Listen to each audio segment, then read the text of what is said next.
Selamat pagi jemaat sekalian. Apa kabar? Tidak liburan keluar kota? Iya ya. Senang bisa kembali berbagi firman Tuhan ya di tempat ini. Sedikit bocoran, sebenarnya hari ini kami para hamba Tuhan pengen nyanyi bareng vokal grup gitu ya. Sudah ditentuin lagunya apa, udah mau siap-siap persiapan, tahu-tahu banyak hamba Tuhan yang sakit gitu ya. Jadi saya pikir mungkin Tuhan punya kehendak lain, bukan nyanyi vokal grup tapi bikin satu album lagu kali ya. Nanti bisa saudara beli gitu ya. Nah mungkin suatu saat kami para hamba Tuhan bisa menggenapi kerinduan itu ya. Nah saudara, sekali lagi senang boleh membagikan firman Tuhan kembali di tempat ini. Saya mengajak kita membuka Lukas pasal yang ke-24. Mari kita membuka Lukas pasal 24 ayat 50 sampai yang ke-53.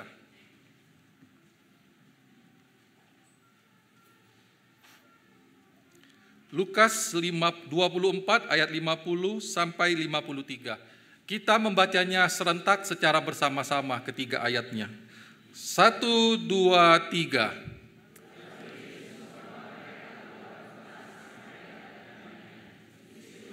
Gunakan berkati mereka. Dan ketika ia sedang memberkati mereka, ia berpisah dari mereka dan terangkat ke surga. Mereka sujud menyembah kepadanya. Sangat bersukacita. Mereka senantiasa berada di dalam bait Allah dan memuliakan Tuhan. Saudara, saya akan membacakan beberapa ayat dari perikop sebelumnya. Lukas 24 ayat 44 sampai 49 demikian. Ia berkata kepada mereka, inilah perkataanku yang telah kukatakan kepadamu ketika aku masih bersama kamu, yakni bahwa harus digenapi semua yang tertulis tentang aku dalam Taurat Musa, nabi-nabi dan Mazmur. Lalu ia membuka pikiran mereka sehingga mereka mengerti kitab suci. Katanya kepada mereka, ada tertulis begini, Mesias harus menderita dan bangkit dari antara orang mati pada hari yang ketiga. Dan juga dalam namanya berita tentang pertobatan untuk pengampunan dosa harus diberitakan kepada segala bangsa mulai dari Yerusalem. Kamulah saksi-saksi dari semuanya ini. Lihatlah, aku akan mengirim kepadamu apa yang dijanjikan Bapakku. Namun kamu harus tinggal di dalam kota ini sampai kamu diperlengkapi dengan kekuasaan dari tempat tinggi. Demikian pembacaan firman Tuhan.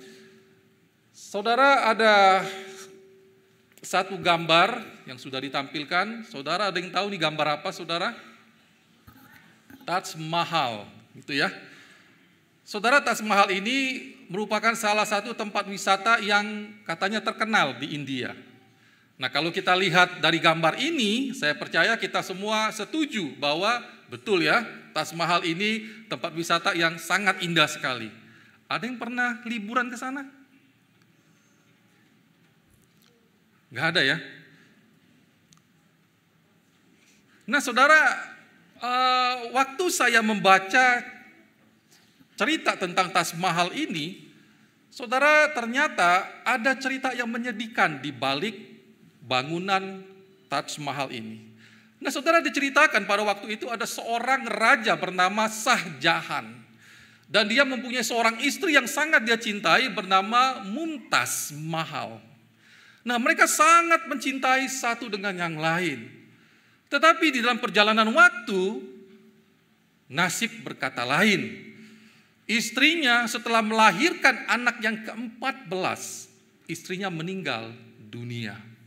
Nah tentu saja ini menjadi satu peristiwa yang menyedihkan bagi sang raja. Raja sangat sedih dan terpukul karena istri yang dia cintai meninggal dunia. Jadi dia harus berpisah dengan istrinya. Nah tetapi saudara, sang raja ini teringat dengan permintaan terakhir dari sang istri. Sang istri mengatakan, dia meminta suaminya membangun sebuah monumen untuk dijadikan simbol cinta antara dirinya dengan sang raja. Nah saudara, oleh karena itu sang suami yang mengasihi istri dibangun monumen itu. Dan akhirnya terciptalah Taj Mahal ini. Bangunan yang begitu indah, tetapi di dalamnya ada kisah yang menyedihkan. Saudara, kalau kita baca kisah Taj Mahal ini, kita bisa saja hati kita tersentuh, bahkan ikut sedih. Karena kita menjumpai, saudara, ada seorang yang saling mengasihi, tetapi mereka harus berpisah satu dengan yang lain. Perpisahan itu membuat sang raja mengalami duka yang mendalam. Saudara, betul kata orang, dalam hidup ini ada yang namanya pertemuan dan juga ada yang namanya perpisahan. Dan yang namanya perpisahan itu bisa membawa dampak sebuah kesedihan, bahkan duka yang mendalam. Nah saudara, kalau saya tanya kita semua di tempat ini, maukah kita mengalami yang namanya perpisahan? Saya percaya sebagian besar kita mengatakan tidak mau. Kenapa? Perpisahan itu setidaknya akan membuat kita sedih. Bahkan secara ekstrim bisa mengalami duka yang mendalam. Kita tidak mau perpisahan. Karena mendatangkan kesedihan. Tetapi saudara, kalau kita lihat di dalam perikop yang kita baca tadi, justru terbalik. Justru yang terjadi adalah sebaliknya. Perikop yang kita baca hari ini mengisahkan bahwa Yesus itu berpisah dengan para murid. Yesus terangkat ke surga dan meninggalkan para murid. Jadi Yesus berpisah dengan murid-muridnya. Saudara, yang namanya perpisahan sekali lagi bisa mendatangkan kesedihan. Itu normal, saudara. Tetapi yang terjadi kalau kita lihat sikap para murid waktu berpisah dengan gurunya, yang terjadi adalah muridnya bersuka cita. Saudara, kalau waktu saya baca ini, saya pikir-pikir, iya itu murid ini berpisah sama guru yang kalian kasihi, bukannya sedih tapi malah bersuka cita. Saya pikir, salah enggak sih sikap seperti ini? Apakah sikap seperti ini bisa kita contoh, kita teladani dalam hidup kita terapkan dalam kehidupan kita? Saudara, waktu saya mempelajari pada bagian ini, saya akhirnya menyimpulkan, saya setuju dengan sikap dari para murid. Saya justru juga mengatakan, sikap seperti ini bahkan harus kita terapkan dalam kehidupan kita. Pada waktu Yesus itu telah terangkat ke surga, kita meresponinya dengan satu sikap bersukacita. Jadi saudara, sekali lagi, betul sekali bahwa waktu Yesus itu naik ke atas surga, terangkat ke atas surga, maka sudah seharusnya respon kita, sikap kita adalah bersukacita. Nah tentu saudara, yang menjadi pertanyaannya adalah, loh kenapa harus bersukacita? Pada waktu kita tahu Yesus sudah naik ke atas surga, kenapa kita harus bersukacita? Mengapa? Nah saudara, mari kita lihat jawabannya di dalam perikop yang kita bahas tadi, yang kita telah baca tadi, saudara. Saudara, perikop yang kita bahas hari ini mempunyai latar belakang. Yesus itu telah bangkit dari kematian. Terus Yesus itu menjumpai para murid. Lalu pada ayat 50 dikatakan, Yesus itu membawa para murid ke sebuah tempat dekat Betania. Nah saudara, waktu sampai di tempat itu, Yesus memberkati para murid. Tetapi saudara perhatikan, waktu Yesus memberkati para murid, tahu-tahu Yesus itu terangkat ke surga. Disitulah Yesus berpisah dengan para murid. Nah saudara, kalau kita lihat saudara, bagaimana sikap para murid waktu itu. Waktu mereka berpisah dengan Yesus, mereka pulang ke Yerusalem dengan hati yang bersukacita? Salah, bukan. Tapi dengan hati yang sangat bersukacita, saudara. Perhatikan ada kata sangat. Jadi betul-betul bersukacita. Saudara, mungkin ya, kalau zaman itu sudah ada lagu sekolah minggu, happy ya ya ya, happy ye ye ye. Mungkin sekali para murid pulang ke Yerusalem itu dengan menyanyikan lagu happy ya ya ya, happy ye ye ye. Saya senang jadi anak Tuhan. Kenapa saudara? Senang sekali, bersukacita sekali. Woi, guru itu sudah naik ke atas surga sana, kita bersukacita sekali. Kembali ke pertanyaan di awal. Kenapa bersukacita? Kenapa? Nah saudara, jawabannya saudara, kita tidak bisa melihat pada ayat 50 sampai 53. Kita harus mundur ke perikop sebelumnya. Jadi kita harus melihat ke belakang apa yang terjadi. Nah, saudara, kalau kita lihat di dalam perikop sebelumnya, di sana diceritakan bahwa Yesus itu yang setelah bangkit menjumpai para murid. Murid itu kaget melihat Yesus. Murid pikir mereka melihat hantu. Sebenarnya saudara, pada waktu itu murid itu betul-betul tidak terlalu percaya Yesus itu Mesias yang telah dinubuatkan itu. Para murid tidak sungguh-sungguh percaya Yesus itu Mesias, bahkan sudah bangkit. Hati mereka dipenuhi dengan keraguan. Nah saudara, oleh karena itu Tuhan Yesus menjumpai mereka dan Tuhan Yesus mengajarkan satu kebenaran kepada para murid. Nah saudara, perhatikan saudara, dikatakan pada ayat yang paling atas itu. Inilah perkataanku, kata Tuhan Yesus, yang telah kukatakan kepadamu ketika aku masih bersama-sama dengan kamu. Jadi kebenaran yang ingin Yesus ajarkan itu sebenarnya bukan barang baru, bukan ajaran baru. Itu pengajaran yang sudah 3 kali diajarkan Yesus kepada para murid. Sudah 3 kali. Tapi para murid tidak ngerti-ngerti apa yang diajarkan oleh Tuhan Yesus. Yesus mengajarkan 3 kali, tapi para murid masih tidak ngerti-ngerti apa yang diajarkan oleh Tuhan Yesus. Oleh karena itu, Tuhan Yesus sebelum dia naik ke sorga, dia sekali lagi, dia mengulang lagi kebenaran tersebut. Supaya para murid ngerti, supaya murid tahu betul apa yang terjadi. Nah saudara, berita apa sih yang ingin disampaikan oleh Tuhan Yesus, yang diulang lagi oleh Tuhan Yesus? Saudara, itu jawabannya ada di ayat yang terakhir. Berita bahwa Mesias, yaitu Yesus Kristus itu sendiri, harus menderita. Bangkit dari antara orang mati pada hari yang ketiga. Jadi Tuhan Yesus mengatakan bahwa ada tertulis ya di dalam kitab suci-Nya, bahwa Mesias itu harus menderita, Mesias itu harus mati, dan Mesias itu harus bangkit pada hari yang ketiga. Nah Yesus kemudian menjelaskan bahwa Mesias itu menderita, mati, dan bangkit bukan karena kecelakaan. Tetapi karena apa? Karena semua itu sudah tertulis di dalam kitab suci. Semua itu sudah dinubuatkan di dalam kitab suci. Baik di dalam Taurat Musa, Nabi-Nabi, dan Mazmur. Semuanya sudah menuliskan nubuat tentang Mesias yang menderita, mati, dan bangkit pada hari yang ketiga. Sudah ditulis, sudah dinubuatkan. Saudara, 3 kitab yang disebutkan oleh Yesus itu sebenarnya mengacu kepada seluruh PL. Karena pada waktu itu orang Yahudi punya konsep begini. PL itu dibagi menjadi 3 bagian besar. PL itu dibagi 5 Taurat Musa, kitab nabi-nabi, nabi-nabi besar, nabi-nabi kecil, kitab sejarah termasuk di dalamnya. Lalu Mazmur pada bagian 3. Amsal juga masuk di sana, pengkhotbah juga masuk di sana. Jadi sebenarnya 3 kitab ini bisa dikatakan seluruh PL. Itu sudah menulis, sudah menubuatkan tentang Mesias yang akan datang ke dunia. Dia akan menderita, dia akan mati, dan dia akan bangkit pada hari yang ketiga. Sudah ternubuatkan. Nah oleh karena itu Yesus mengatakan, saya datang ke dunia ini.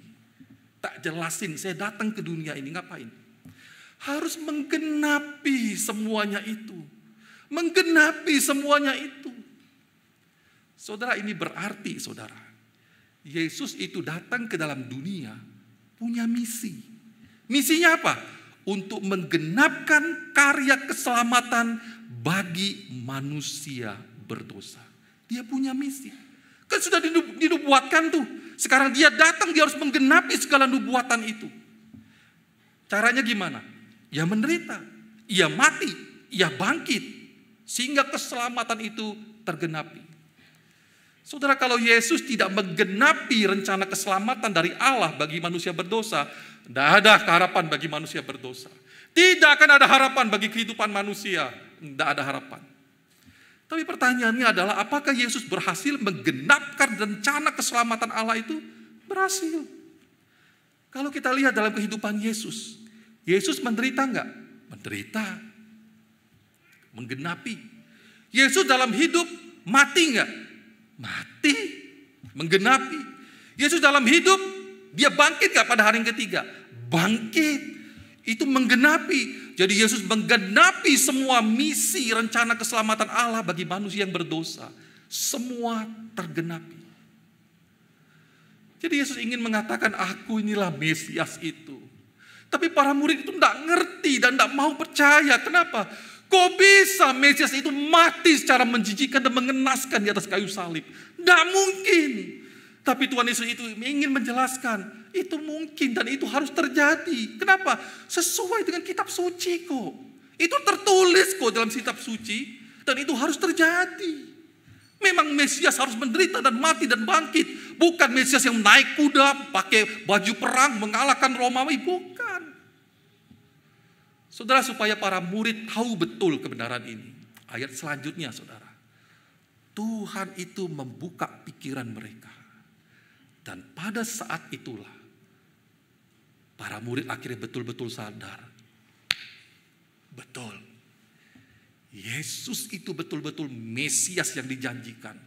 Betul, Yesus itu harus menderita, mati dan bangkit untuk menggenapkan misi karya keselamatan Allah bagi manusia berdosa. Dan para murid sadar betul dampak dari penggenapan misi Yesus ke dalam dunia itu. Ada pengampunan bagi manusia berdosa. Ada keselamatan bagi manusia berdosa. Ada hidup baru bagi manusia yang berdosa. Ada relasi yang bisa dipulihkan antara Allah dan manusia. Ada kesempatan yang baru di dalam Tuhan Yesus. Saudara, murid tahu betul dan akhirnya mereka sadar bahwa Yesus itu Mesias yang menggenapkan rencana keselamatan Allah itu. Sehingga manusia bisa diampuni, diselamatkan, hidup baru di dalam Tuhan. Saudara, waktu mereka paham ini, makanya waktu Yesus naik ke atas surga, mereka bersuka cita. Artinya apa, saudara? Misi yang Allah harus genapi itu tergenapi. Itu akan membawa dampak. Mereka tidak akan lagi dihakimi oleh Tuhan. Mereka tidak akan lagi dikuasai oleh belenggu dosa. Mereka akan bisa hidup kekal bersama Tuhan di surga kelak. Jadi mereka sangat bersuka cita. Misi itu telah digenapi.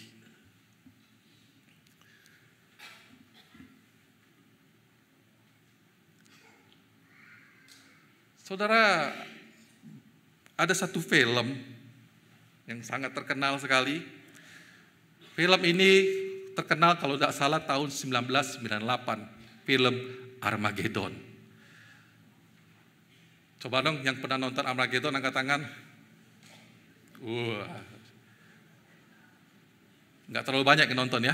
Kalau gitu kalau saya salah cerita sedikit nggak apa-apa ya. Nggak bercanda saudara ya.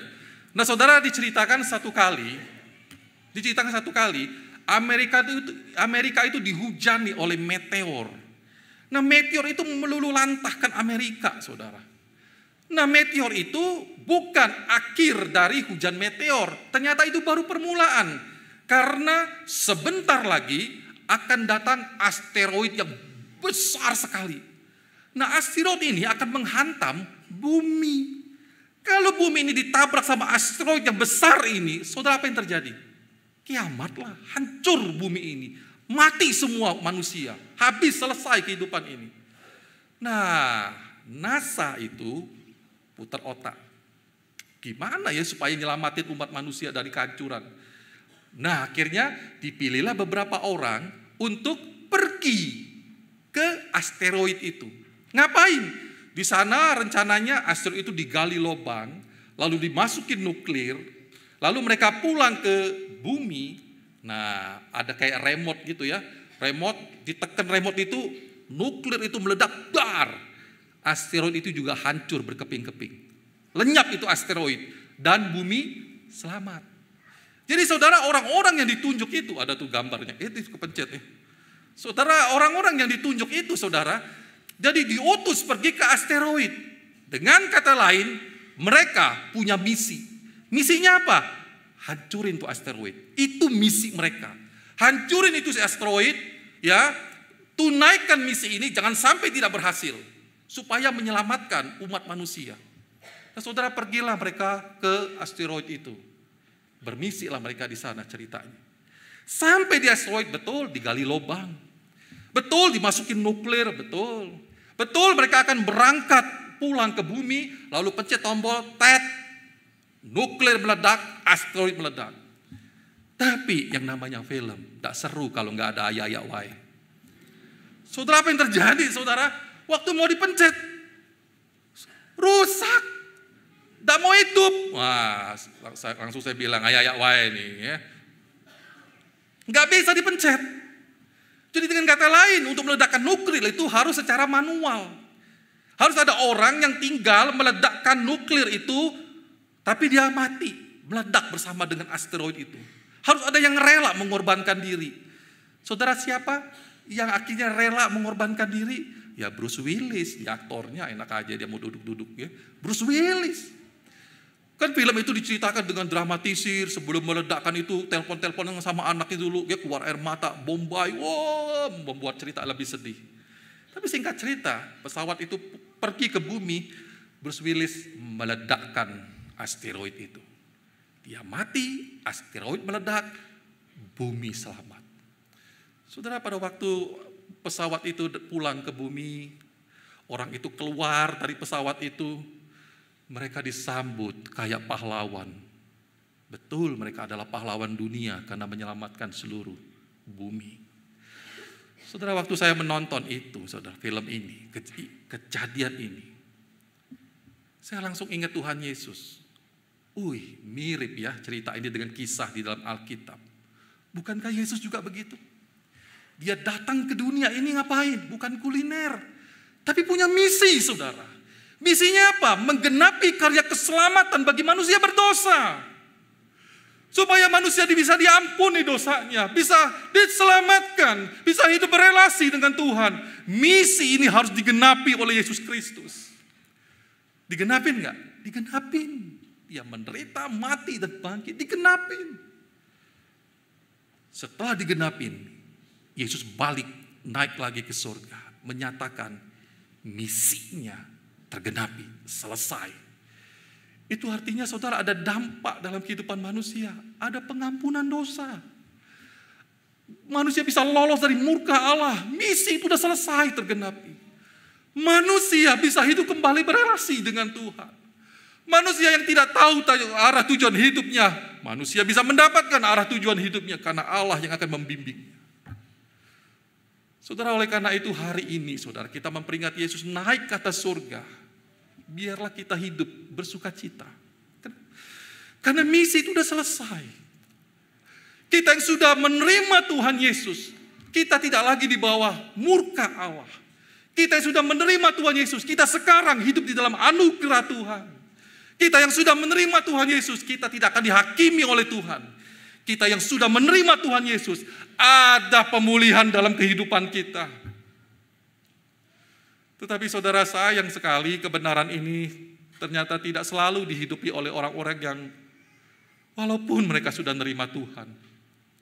Saudara, sepanjang saya pelayanan, saudara, suatu kali saya pelayanan di sebuah kota di Surabaya. Habis berkhotbah, saya berkhotbah tentang dosa. Seperti biasa kalau selesai khotbah kan salaman sama jemaat. Salaman. Ada seorang ibu tua, kalau saya tebak mungkin umurnya 65 ke atas. Ibu ini salaman sama saya, dia mengatakan, "Pak, aku orang berdosa itu, Pak. Aku orang berdosa itu, Pak. Kadang aku pengen berhenti dari pelayanan, Pak. Kadang aku pengen pergi dari gereja karena aku orang berdosa." Saudara, saya pengen ngomong sama ibu itu.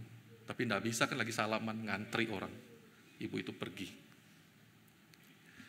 Saudara, di dalam pelayanan saya juga pernah ketemu dengan seorang pemuda juga mengatakan, "Koardi, saya mau berhenti melayani Tuhan." Kenapa? Aku merasa aku berdosa, aku kotor di hadapan Tuhan. Bahkan aku juga pengen keluar dari gereja karena aku merasa Tuhan juga sudah tidak sayang lagi sama saya. Saudara, dari kejadian-kejadian ini, saudara, Tuhan mengajarkan bahwa ternyata orang sekalipun sudah terima Tuhan Yesus pun, saudara, tidak sungguh-sungguh menghidupi kebenaran yang memerdekakan ini, saudara. Kebenaran yang bisa membawa kita hidup bersuka cita. Karena misi itu telah digenapi oleh Tuhan. Artinya ada pengampunan dosa, ada pemulihan dari Tuhan. Betul-betul tidak dihidupin. Saudara, siapa sih di antara kita yang tidak pernah melakukan dosa? Siapa sih di antara kita tidak pernah melakukan kesalahan? Siapa sih di antara kita tidak mengecewakan Tuhan? Pernah kan? Tetapi saudara, sering kali kita buka pintu masa lalu kita. Ada satu kamar dibuka pintu masa lalu kita. Pintu dengan dosa-dosa, kesalahan, kegagalan kita di masa lalu. Kita masuk ke pintu itu, lalu kita mukul-mukul dada. Terus menikmati dosa, kesalahan kita di masa lalu. Andaikan kalau aku tidak selingkuh, keluargaku pun pasti saat ini akan tetap berdiri. Kalau aku tidak selingkuh. Saudara lihat, mungkin juga ada orang bisa mengatakan, kalau aku menjadi ayah yang baik, anakku gak mungkin seperti ini. Kalau aku menjadi istri yang baik, aku tidak mungkin seperti ini. Kalau aku menjadi anak yang baik, tidak mungkin aku mengecewakan kedua orang tuaku. Saudara, kita bisa masuk ke ruangan itu, hidup di dalam kesalahan dosa kita masa lalu. Ya betul saudara, itu dosa. Iya betul itu mengecewakan. Tetapi bagi kita yang sudah menerima Tuhan Yesus, bukankah ada pengampunan dosa? Bukankah ada pemulihan? Bukankah Allah menerima kita? Saudara, bukankah juga Alkitab mengatakan Tuhan akan membuang segala dosa kita sampai ke dalam tubir laut.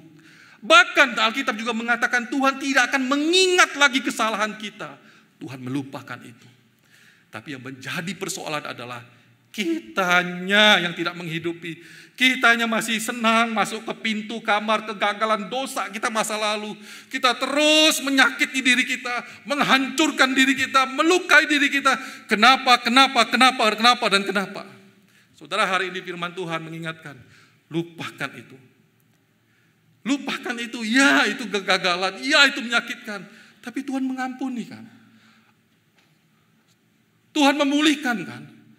Tuhan menyediakan kesempatan hidup yang baru kan. Hiduplah ke depan. Jangan lagi melihat ke belakang. Misi itu sudah digenapi. Ada pengampunan, ada pemulihan dalam hidup kita. Hiduplah dalam sukacita.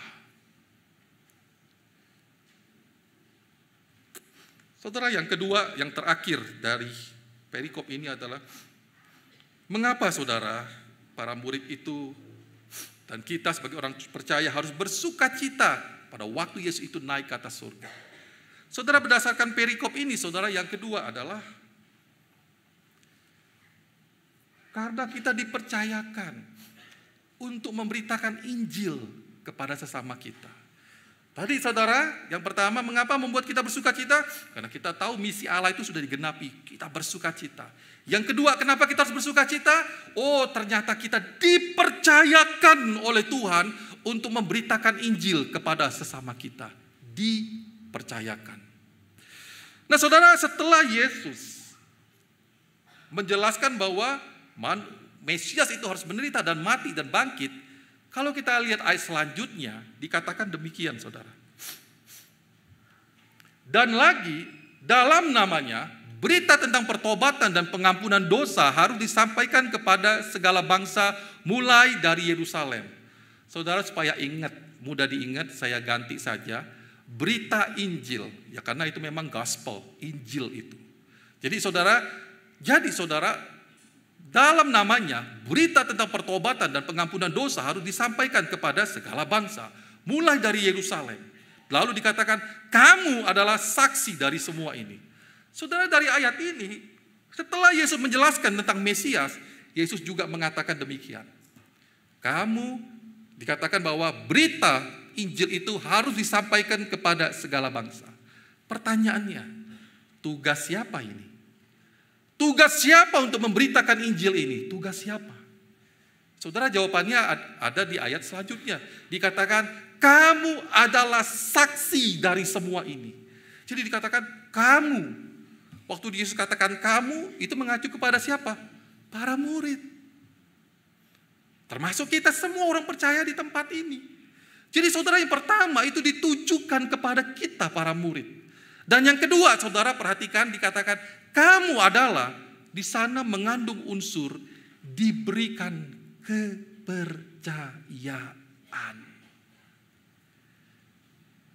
Jadi saudara, kalau saya boleh simpulkan saudara, Tuhan Yesus mengatakan bahwa kamu semua para murid diberikan kepercayaan untuk memberitakan Injil kepada semua bangsa. Malaikat tidak diberikan kepercayaan. Kepercayaan itu hanya diberikan kepada para murid. Kita termasuk orang-orang percaya. Nah saudara, ini yang membuat para murid bersuka cita. Karena mereka dipercaya untuk memberitakan Injil, saudara.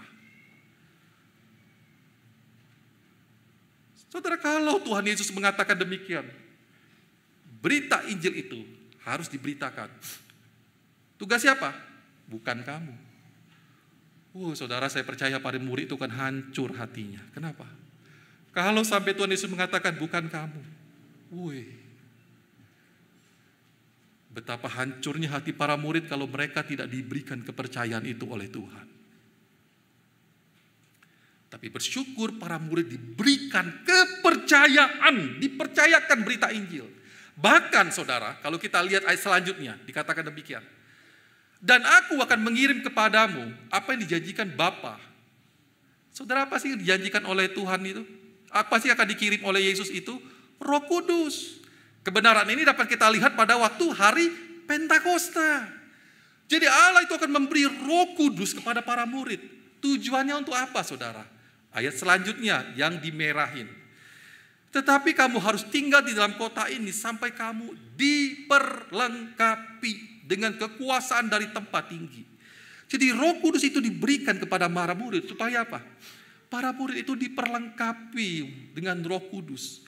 Karena Roh Kudus itulah yang akan menolong, membimbing, memberikan kuasa supaya kepercayaan untuk memberitakan Injil itu bisa berjalan dengan baik. Kalau Tuhan tidak memberikan Roh Kudus, tidak mungkin manusia kita, para murid, bisa berhasil menunaikan kepercayaan yang dipercayakan Tuhan kepada kita.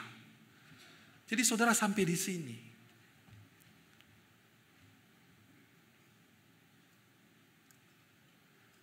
Saudara, bangga gak sih dipercayakan Tuhan berita Injil kepada kita?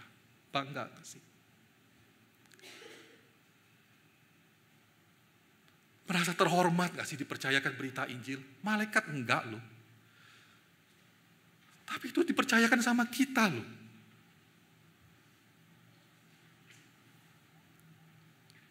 Saudara, seharusnya kebenaran ini boleh mendatangkan sukacita bagi kita. Aku dipercayakan oleh Tuhan. Aku dipercayakan.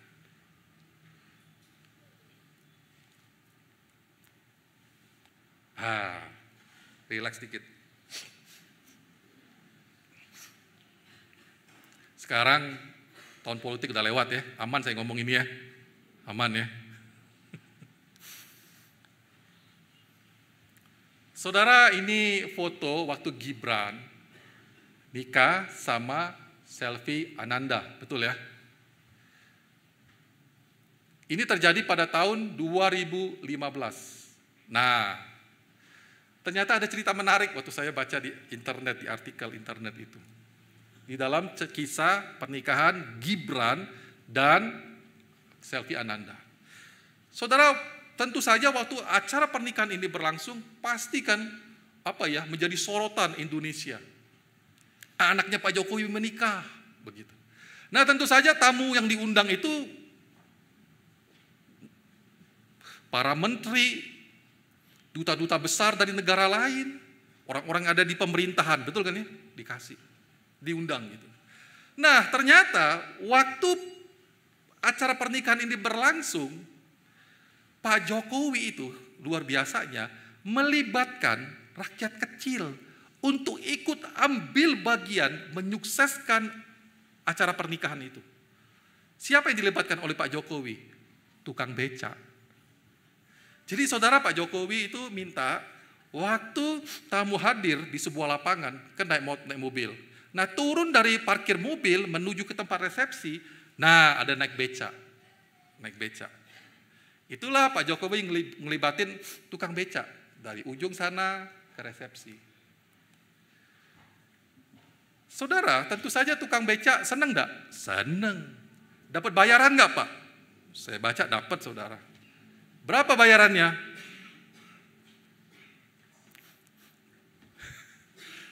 Udah berapa, Pak? Berapa, Pak? bayarannya adalah 200.000 per kepala. Itu tukang becak diberikan tugas gitu, dikasih bayar 200.000. Lumayan kan ya? Nah saudara, jadi tukang becak itu senang sekali. Wah, mereka dipersiapkan, disuruh mandi bersih, pakai baju yang bagus, pakai pakai sepatu. Pokoknya betul-betul harus rapi, wangi dan bersih. Nah saudara, tetapi saudara, masalahnya ada kuotanya. Becak yang dipercayakan untuk mengantar tamu pulang pergi ini hanya 200 becak saja. Masalahnya di Solo itu ada 15.000 becak. Dikit ya. Jadi diseleksi saudara. Mana yang dipercaya untuk ikut ambil bagian menyukseskan pesta pernikahan, mana yang enggak. Nah saudara, dalam artikel itu saya membaca ada seorang bapak bernama Tri. Dia tidak terpilih saudara. Kecewa enggak dia? Dia kecewa. Dia mengatakan saya kecewa sekali. Bukan karena enggak dapat bayaran. Enggak dibayar enggak masalah. Tapi dia kecewa sekali enggak bisa ikut ambil bagian menyukseskan acara pernikahan anaknya Pak Jokowi. Dia sedih sekali. Tetapi bagaimana dengan orang yang dipilih, yang dipercayai untuk ikut menyukseskan acara pernikahan itu? Senang sekali. Satu kebanggaan, satu kehormatan diberikan kepercayaan oleh Pak Jokowi. Saudara, waktu saya membaca kisah ini, saudara, cerita ini, saya pikir, tukang becak diberikan kepercayaan oleh Pak Jokowi untuk ikut menyukseskan acara pernikahan anaknya, bangga, senangnya luar biasa. Tapi bagaimana dengan kita anak-anak Tuhan? Pada waktu Tuhan mempercayakan berita Injil itu, saudara, untuk diberitakan kepada orang lain, dipercayakan kepada kita. Kita semua, bukan 200, bukan 500, tapi seluruh umat Tuhan di muka bumi ini, dipercayakan berita Injil itu.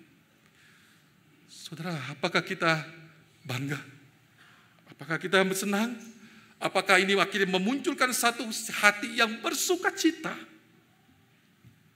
Atau justru kita mengatakan beban lagi, nyusahin hidup. Saudara, seharusnya ini membuat kita bersuka cita, kita dipercayakan oleh Tuhan Yesus. Waktu Yesus naik ke atas surga, Tuhan mempercayakan berita Injil ini untuk diteruskan, terus diberitakan, dipercayakan kepada kita. Saudara, bisakah kita bayangkan kalau Tuhan memilih hanya 500 orang saja? Kalau Tuhan mengatakan, ya kamu saya percayakan Injil. Kamu, duduk aja, gak usah. Kamu saya percayakan. Kamu, gak usah. Daripada kamu ribut, duduk aja. Daripada kamu ngeluh aja, duduk aja. Ya, kamu dipilih. Kamu gak dipercayakan. Saudara, bisakah kita bayangkan kalau Tuhan berkata seperti itu kepada kita? Kamu tidak saya percayakan. Saudara, saya percaya kita pulang dengan hati yang hancur. Tuhan tidak percaya kepada saya. Tuhan tidak mempercayakan Injil itu kepada saya. Saudara, saya percaya kita akan hancur. Tetapi saudara, bersyukur Allah mempercayakan semuanya kepada kita umat Tuhan. Saudara, ini boleh membawa kita sukacita. Yes, aku dipercaya oleh Tuhan. Aku jadi panitia untuk memberitakan Injil. Yes, aku terlibat di dalamnya. Aku bukan penonton, tapi terjun ke ladang, terjun ke lapangan, memberitakan Injil. Aku dipercaya oleh Tuhan. Saudara, biarlah ini membawa kita hati yang penuh dengan bersukacita. Tapi pertanyaannya adalah, sudah sejauh mana kepercayaan itu yang Tuhan titipkan kepada kita untuk kita lakukan? Sudah sejauh mana? Saudara, setujukah saudara? Harga sebuah kepercayaan itu mahal. Setuju enggak saudara? Harga sebuah kepercayaan itu sangat mahal. Sekali kepercayaan itu diberikan tapi diresponi dengan pengkhianatan, saudara, itu akan sangat mengecewakan sekali. Saudara, semoga kita tidak mengkhianati kepercayaan yang Tuhan berikan kepada kita, di mana kita betul-betul mau membagikannya kepada orang lain. Khususnya sekarang kita bicara bulan keluarga, saudara. Kita mau membagikan itu kepada anggota keluarga kita yang belum percaya. Saudara, jangan biarkan kalau ada anggota keluarga kita yang belum percaya, terus hidup belum percaya. Jangan biarkan. Tapi baiklah kita berkata, kita men-sharekan berita Injil itu. Jangan biarkan keluarga kita hidup di dalam jauh dari Tuhan, tidak mengenal Tuhan dan akhirnya menuju kebinasaan. Jangan biarkan. Kalau kita tahu ada anggota kita yang belum percaya, mari beritakan. Kita yang beritakan, kita sendiri yang beritakan. Karena kita dipercayakan juga oleh Tuhan. Saudara, baru-baru ini saya sedikit gelisah, saya tanya kepada Kristo, Kris, kamu sudah terima Tuhan Yesus kan? Saya ingat waktu itu kamu sama mama berdoa kamu terima Tuhan. Mamamu ada cerita sama saya. Kristo bilang iya. Iya Pak, sudah. Tapi Kristo masih agak bingung. Waduh, saya kaget. Wah, bingung di mana ini? Bingung di mana? Ya bingung kenapa Yesus harus begini. Dan itu dijelaskan lagi. Mulai ngerti nggak Kris? Mulai ngerti. Wah, lega saya. Saudara, jangan biarkan anggota kita sampai tidak diselamatkan oleh Tuhan. Kita dipercaya, jangan sia-siakan kepercayaan itu, beritakan. Dan suatu saat kelak, kita akan sama keluarga besar kita duduk di sini menyembah Tuhan yang sama. Dan kita sama-sama menikmati Tuhan di tempat ini.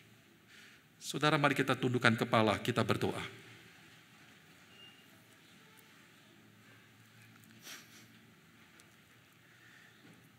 Ya Tuhan, biarlah hidup kami hidup yang penuh dengan bersukacita. Karena kami tahu Tuhan telah menggenapkan rencana keselamatan bagi kami. Karena kami dipercayakan berita Injil. Tuhan, tolong kami yang lemah ini Tuhan, biarlah sungguh pulang dari tempat ini kami boleh bersukacita dan boleh menjadi pelaku firman Tuhan. Dengar doa kami ya Tuhan, di dalam nama Tuhan kami Yesus Kristus. Kami berdoa dan kami bersyukur. Amin.